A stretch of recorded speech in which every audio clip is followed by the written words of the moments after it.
సంగారెడ్డి జిల్లా Patancheru outer ring road exit 3 Muthangi service road సమీపంలో ఆటోలో తరలిస్తున్న 26.4 కిలోల పండు గంజాయిని ఎండు గంజాయిని పోలీసులు పట్టుకున్నారు. Auto driver Nishad Virendra Kumar AP నుంచి ఒరిస్సాకు చెందిన గని అనే వ్యక్తికి సరఫరా చేస్తే ఇందులో భాగంగా 50,000 రూపాయలను ఇస్తారని బేరం కుదుర్చుకున్నాడని పోలీసులు తెలిపారు. నిందితుడిని పటాన్చెరు పోలీసులు నిందితుడిని అరెస్ట్ చేశారు. అతని వద్ద నుండి గంజాయి తరలిస్తున్న ఆటో మరియు 2 సెల్ ఫోన్లను స్వాధీనం చేసుకున్నారు. అనంతరం నిందితుడిని రిమాండ్కు తరలించారు.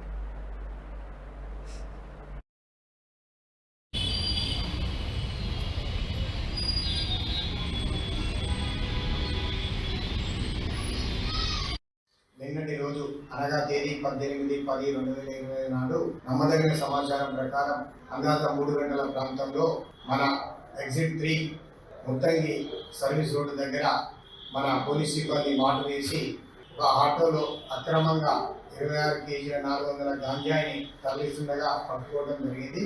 ఆ ఆటోలో ఉన్న వ్యక్తిని విచారించగా అతని పేరు నిషాద్ వీరేంద్ర కుమార్ అని తెలపడం జరిగింది.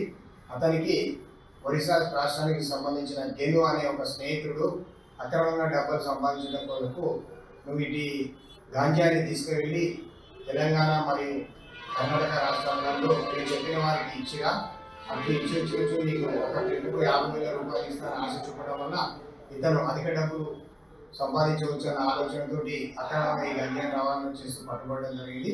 అటు గాంజాని నిన్న మనం కస్టడీలో తీసుకొని సీజ్ చేయడం జరిగింది. అటు గాంజాని మనం తూకం వేయగా 26 కేజీల 400 గ్రాములు ఉన్నది. అటు గాంజాని